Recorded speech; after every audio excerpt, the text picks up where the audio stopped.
Salam sejahtera untuk kita semua. Salam kenal, saya Andi Pratama Sulistyo, dosen program studi kewirausahaan Universitas Katolik Widya Mandala Surabaya.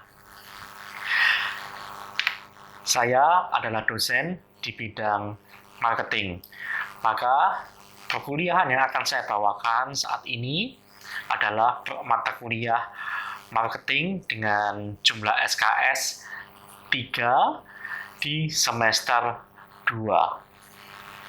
Capaian pembelajaran mata kuliah marketing ada 4. Yang pertama, mahasiswa mampu mengidentifikasi ragam produk dan jasa inovatif yang memiliki peluang bisnis di masa depan, serta memberikan value bagi banyak orang.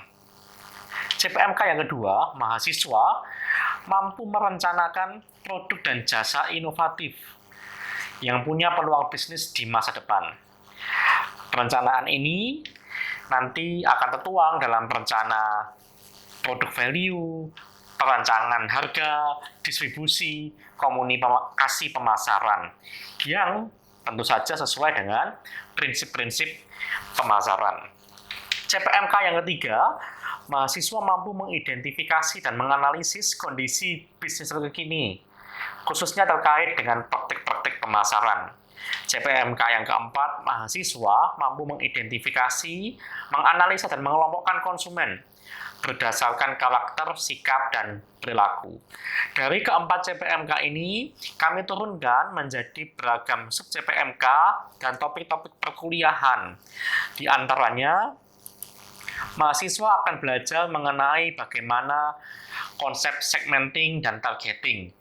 Di dalam topik ini, selain mahasiswa memahami konsep, mahasiswa juga akan mulai belajar bagaimana memetakan segmentasi pasar, lalu memvalidasi apakah segmen pasar tersebut memang benar-benar ada dan hidup, dan segmen tersebut marketable.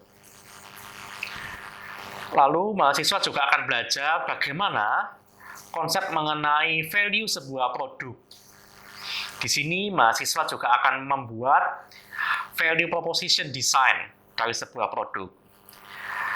Yang jelas, produk dibuat sesuai dengan segmentasi pasar sebelumnya yang sudah tervalidasi. Karena fokus pemasaran saat ini lebih banyak mempertimbangkan dan berfokus pada kebutuhan konsumen, maka di mata kuliah ini, mahasiswa juga belajar mengenai bagaimana perilaku konsumen secara singkat dan bagaimana sebuah keputusan pembelian dibuat. Lalu, mahasiswa akan belajar bauran pemasaran mulai dari produk dan brand, penetapan harga, lalu integrated marketing communication yang saat ini kita juga lebih mengedepankan bagaimana praktik-praktik digital and social media. Dan pada akhirnya produk tersebut didistribusikan. Metode pengajaran dalam kelas ini berupa ceramah kuliah, ada case study yang diberikan, ada proyek-proyek yang diberikan oleh dosen pengampu sehingga mahasiswa bisa langsung menerapkan apa yang mereka pelajari di kelas. Mahasiswa akan turun ke lapangan untuk menganalisa kondisi pasar. Mahasiswa akan dari kondisi pasar mereka akan menciptakan produk yang sesuai dengan kebutuhan pasar, lalu merancang bagaimana harga yang pas sesuai dengan segmentasi, lalu bagaimana produk ini dikomunikasikan dan didistribusikan. Mata kuliah marketing, kami memiliki metode penilaian dengan nilai tugas dan nilai ujian. Nilai tugas berbobot 40% yang terdiri dari penugasan-penugasan individu, kuis, penugasan kelompok, presentasi hasil proyek, serta keaktifan dan partisipasi di kelas. Ujian tengah semester akan dilaksanakan dengan metode tertulis, pertanyaan esai.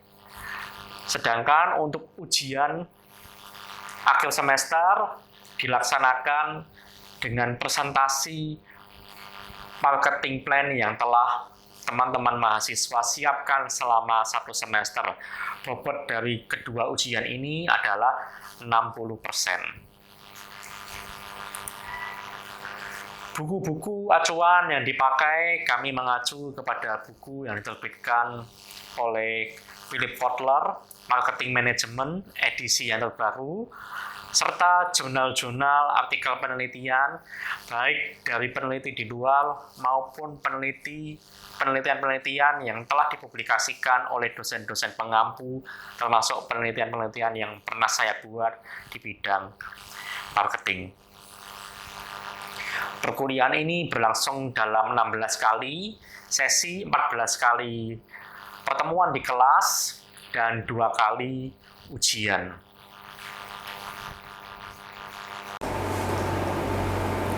Oke, selamat pagi teman-teman. Pagi. Apa kabar?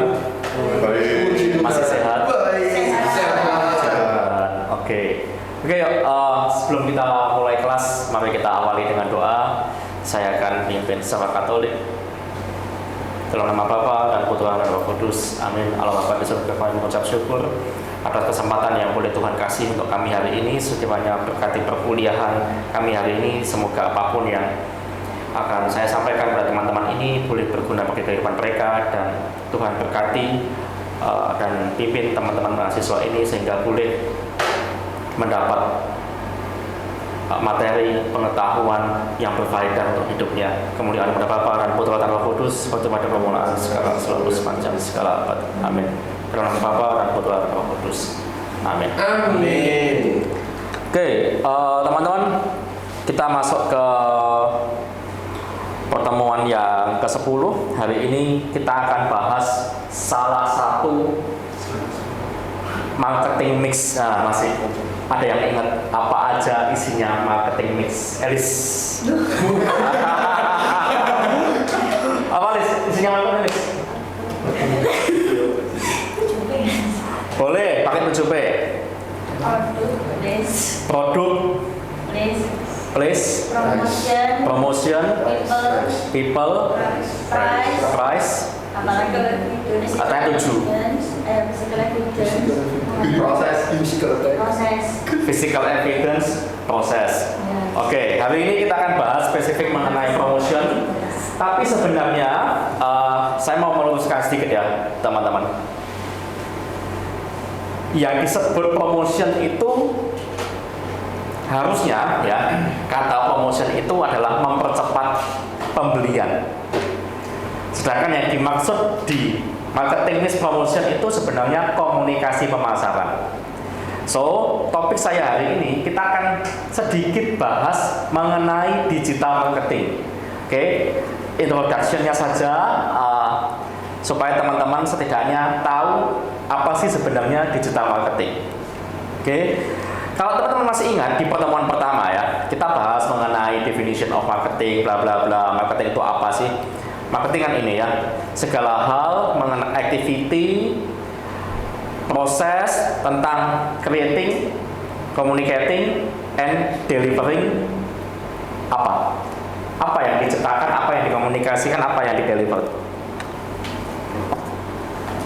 Produk yang seperti apa?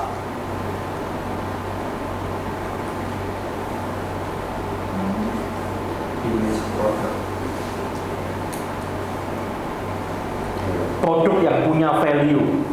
Buat siapa nih value-nya? Ya buat customer, buat klien, buat partner, dan buat society. Ya. Nah, lalu bedanya apa dengan digital marketing? Sama. Dalam sudut pandang saya sama. Bedanya adalah kalau dulu teman-teman main ular tangga itu pakai kertas, sekarang di HP. Sekarang di HP. Nah, digital marketing juga sama. Marketingnya itu sama, teman-teman.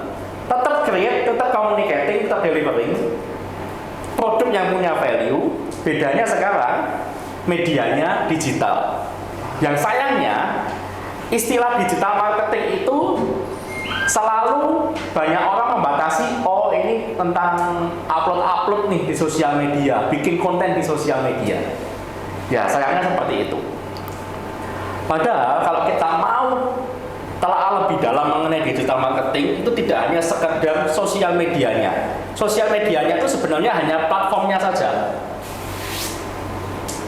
Hanya medianya saja, hanya tempatnya saja. Kayak tadi ya, main ular tangga, main catur, main kartu, dulu ada papannya, dulu ada board gamenya, sekarang di HP. Aturan main ular tangga tetap sama kan? Sama. Aturan main monopoli tetap sama. Cuman kalau dulu ada bentuk wujud kertasnya, ada bentuk boardnya, sekarang bentuknya HP, aplikasi. Ya, marketing juga sama. Tetap kok kita akan ngomongin soal audiensnya siapa, konsumennya siapa, segmentasi, targeting, positioning, tetap sama teman-teman. Yang membedakan nanti adalah sekarang device-nya beda. Kalau dulu orang komunikasi pakai brosur, iklan TV, sekarang tidak.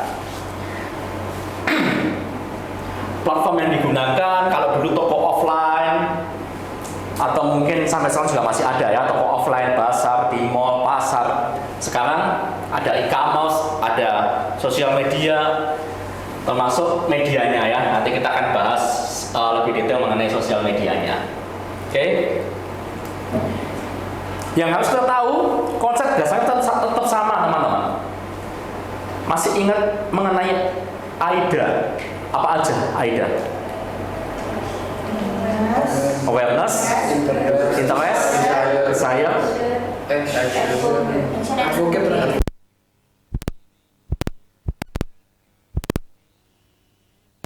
action dulu. Action dulu. Oke. Yuk. Mari kita telah satu-satu. James, coba ceritain proses AIDA. Awareness, apa yang maksud dengan awareness? Singkat aja. Kalau awareness itu biasanya pengetahuan orang-orang kayak kemarin misalnya produk baru, memberikan edukasi kepada orang-orang yang baru. Kenapa kok perlu diedukasi ke orang-orang yang baru?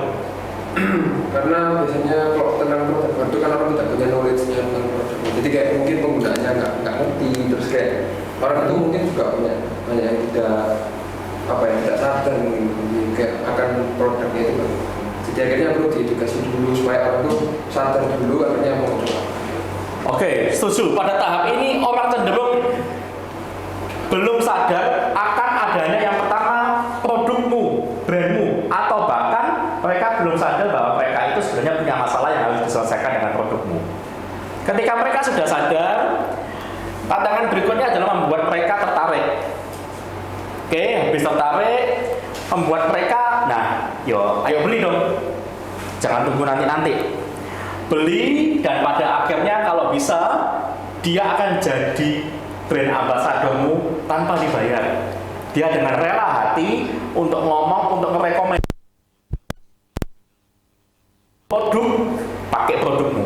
Kalau butuh jaket, pakai jaketnya James. Kalau butuh skincare, pakai punyanya Alice. Dari mereka yang bukan siapa-siapa datang ke Anda, tanya-tanya, jatuh cinta, akhirnya jadian beneran, dan ya tadi bukan berarti cari pasangan lain ya, tapi dia berani mengakui bahwa sekarang saya pakai produk ini loh, ya. Oke, mari AIDA ini akan jadi satu peta perjalanan untuk bikin konten teman-teman ya. Saya sudah sering katakan bahwa tidak bisa tiba-tiba bikin konten untuk meminta orang, ayo daftar, ayo beli. Orang tidak tahu, Anda siapa? Kamu jualan apa? Produkmu ini benar apa enggak? Ya. Maka perjalanan konsumen harus dipandu. Bisa jadi perjalanan ini sangat cepat sekali. Kenapa kok bisa cepat? Karena mungkin produk yang Anda tawarkan atau produk yang mereka butuhkan tidak perlu terlalu banyak pertimbangan untuk membeli. Ya, Anda bandingin. Yang pertama cari makan siang sama yang kedua cari laptop. Lebih banyak mikir yang mana? Cari makan siang. Lebih banyak mikir yang mana? Cari menu makan siang atau cari laptop? Cari laptop. Berarti kalau untuk cari laptop, orang akan melalui tahapan ini pelan-pelan teman-teman. Tidak tiba-tiba langsung beli. Tapi kalau untuk makan siang, bisa jadi cepat. Ya udah, nanti mau makan apa? sate, ya udah. Soal satenya enak, enggak enak, kalau enggak enak ya sudah, mereka tidak akan beli lagi. Tapi lontong, mereka akan sangat berhati-hati untuk cari informasi, lihat review, lihat testimoni, macam-macam sampai akhirnya beli. Nah, saya juga ingin mengajak teman-teman untuk merefleksikan produk yang Anda buat itu bagi konsumen.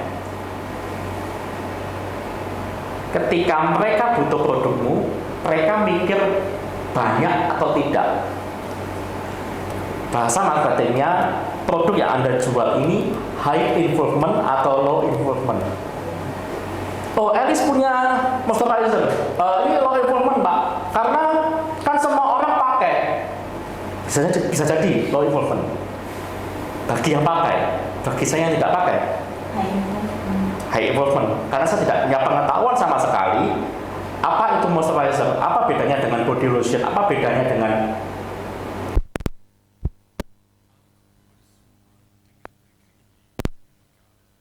harus pakai moisturizer. Bagi saya itu sangat high involvement sekali. Maka di tahap awal Alice harus menimbulkan kesadarannya Pak Andi, bukan berarti saya tidak sadar sebelumnya. Saya apa sih, kenapa sih kok saya harus pakai moisturizer? SPF-nya sekian. Loh, maksudnya SPF gimana? Kaca film mobil paham saya 80% gelap.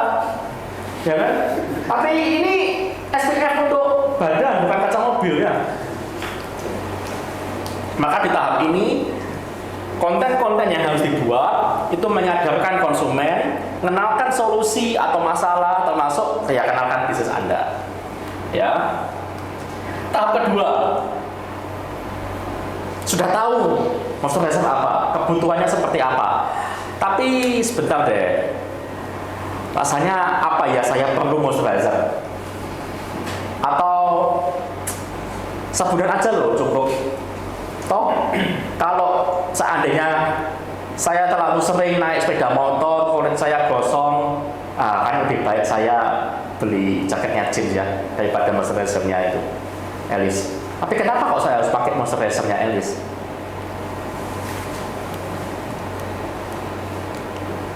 Maka di tahap ini harus dijelaskan, harus semakin diyakinkan orang bahwa lebih baik pakai moisturizer, karena kalau pakai moisturizer punya kelebihan tidak hanya sekedar melindungi kulit dari sinar UV,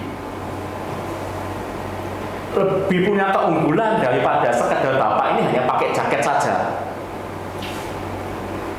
Nah, itu harus dijelaskan di tahap ini. Tahap yang berikutnya, nimbulin desire, nimbulin hasrat, nimbulin oke deh, sekarang beli. Kalau saya sudah seperti itu ya gampang beli saya. Tetapi saya sudah tahu, iya ya.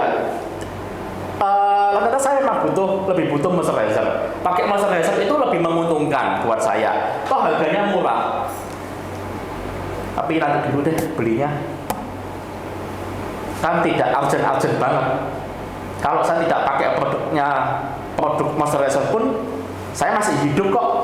Ya kalau kayak gitu kan udah repot. So di tahap untuk membangun desire atau hasrat, apa nih yang harus kita lakukan? Apa nih Pak? Biasanya konten-konten macam apa di tahap ini? Untuk nimbulin hasrat, untuk nimbulin desire, untuk nimbulin ayo beli sekarang. Fix nih, saya beli sekarang. Promo, Pak. Promo. Apa lagi? Apa? Campaign, Pak. Campaign itu kayak gimana? Seperti gimana? Untuk menarik orang itu bisa menaikkan hasrat mereka untuk kayaknya butuh deh produk ini. Iya, kontennya seperti apa? Cerita kontennya seperti apa? Enggak storytelling, dari storytellingnya. Story-nya apa? Dari background si orang ini, misalnya ada satu influencer nih Pak, yang dia itu tiap hari itu panas-panasan dan butuh banget sunscreen, sampai akhirnya pada kejadian dia itu kulitnya itu gosong karena nggak pakai jaket atau nggak menggunakan sunscreen. Jadi di konten itu dia storytelling, kayak pengen menunjukkan kalau aku ini butuh padahal sunscreen kalau nggak jaket.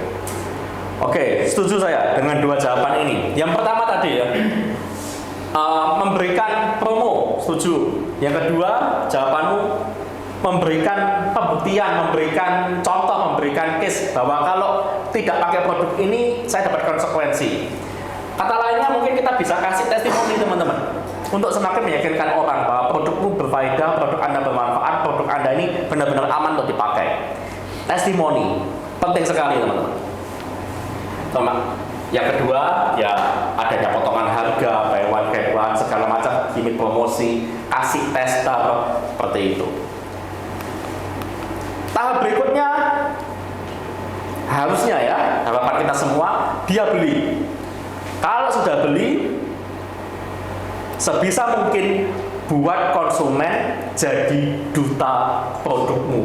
Buat mereka mau menganjurkan kalau butuh moisturizer, pakai brandnya Elis. Apa Lis namanya? Nuvela. Caranya gimana?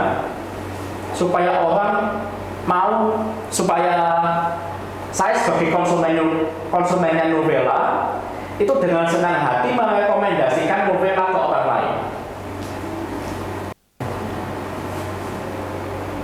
Caranya seperti apa?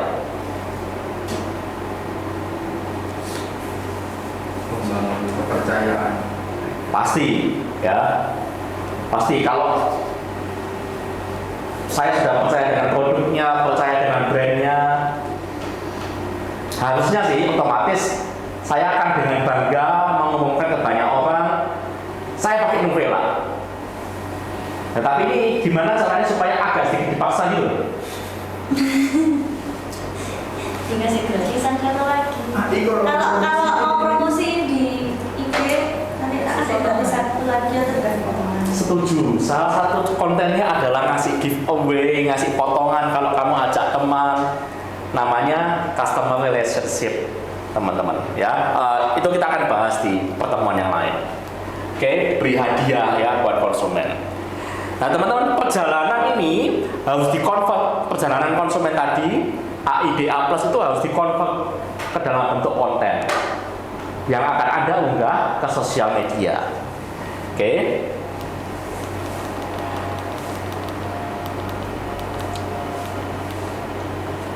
Lalu sosial media apa yang bisa saya pakai? Teman-teman, saya akan menawarkan 3 bentuk sosial media. Yang pertama adalah on media, yang kedua paid media, yang ketiga on media. Bedanya sangat mudah. On media itu pasti segala macam sosial media yang Anda miliki karena Anda bisa daftar sendiri. Sebutin sosial media yang ada di HP itu. Instagram, TikTok. Masih pakai Facebook? Facebook. Oke, Dewa pakai Bumble juga? Itu sosial media? Oh, udah. Oke. Wah, hati-hati ya. Oke, on media berarti segala macam media yang bisa Anda miliki. Bayar? Untuk daftar? Untuk bikin akun? Tidak, teman-teman ya.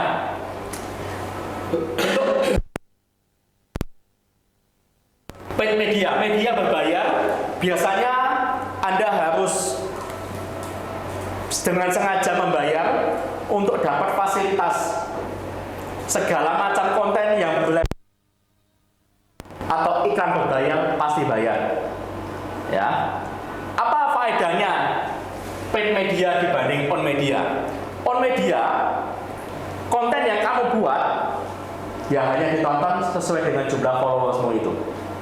Ya kan? Yang selalu dapat update, dapat informasi baru dari kamu ya followers yang ada di kamu. Berapa jumlahnya? 100, 1000, 10.000? Ya, sebatas itu. Ya, teman-teman. Kalau paid media, kamu bisa menjangkau konsumen di luar followersmu bahkan tanpa batas, tergantung berapa yang berani Anda bayar ke sosial media tersebut. Oke. Yang ketiga, on media. Media yang muncul dari konsumen atau interaksi Anda dengan viewers. Tadi sedikit dipaksa. Tolong dong, kalau Anda upload, kita akan kasih hadiah. Itu namanya on media, teman-teman. Jadi bukan media milik kita, kita sebenarnya juga tidak bayar. Kalau bisa, orang dengan senang hati mereview, orang dengan senang hati merekomendasikan di media yang mereka miliki, di IG-nya, di TikTok-nya, ngomongin brand Anda. Memungkinkan tidak? Memungkinkan nggak untuk eksekusi media ini?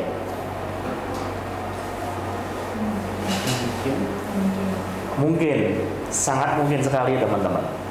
Ya, media ini memang terlihat cukup sulit karena datangnya dari media bentuk orang lain, bentuk yang dibentuk oleh orang lain, yang dimiliki oleh orang lain. Anda tidak punya kuasa sama sekali atas media ini. Tetapi hari ini media-media ini sangat memungkinkan. Dengan apa? Ya, kenapa tidak meng-hire influencer? Ya kan, paid promote.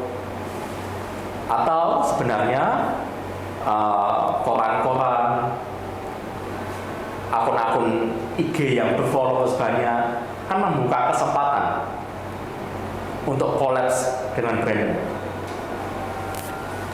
Seolah-olah Anda direview oleh orang lain, seolah-olah Anda direview, padahal kan tidak. Review. Nah, itu namanya on media. Oke, teman-teman, pada akhirnya yang harus kita ketahui adalah bagaimana mengukur keberlangsungan digital marketing ini. Apakah digital marketingnya efektif atau tidak? Ya, banyak sekali orang yang punya patokan. Oke, kalau saya sudah unggah, penjualan saya meningkat. Kalau saya sudah iklan, penjualan saya meningkat. Loh, tunggu dulu. Kembali lagi ke tujuan Anda bikin konten itu apa? Tidak bisa sekonyong-konyong tiba-tiba. Pokoknya ketika saya sudah ngupload konten, beres. Tidak bisa seperti itu.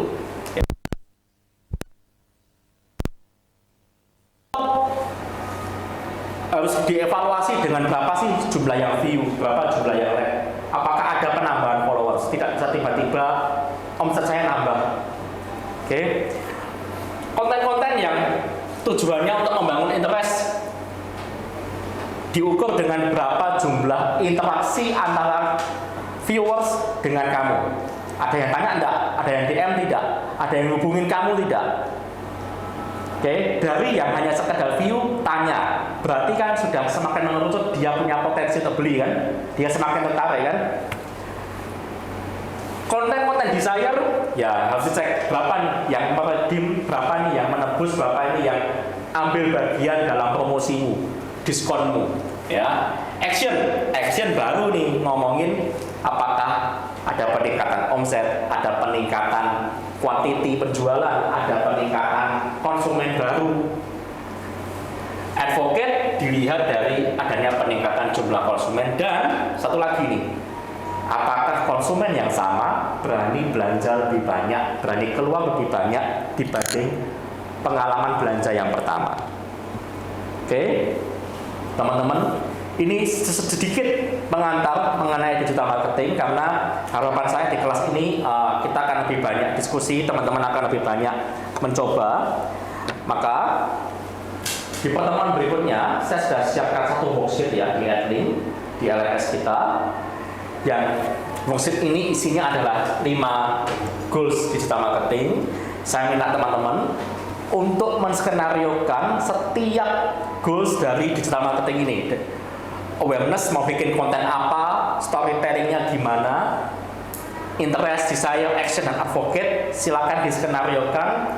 Mau bikin konten yang seperti apa, ceritanya seperti apa. Minggu depan, setiap tim project bisnis mempresentasikan satu persatu. Oke? Ada pertanyaan? Aman? Aman. Oke, kalau tidak ada, kita akan ketemu minggu depan. Minggu depan giliran teman-teman yang akan presentasi. Oke, maka mari kita akhiri kelas ini dengan doa. Saya akan pimpin secara Katolik. Mari teman-teman, dalam nama Bapa dan Putra dan Roh Kudus. Amin. Kemuliaan kepada Bapa dan Putra dan Roh Kudus seperti pada permulaan, sekarang, selalu, sepanjang segala abad.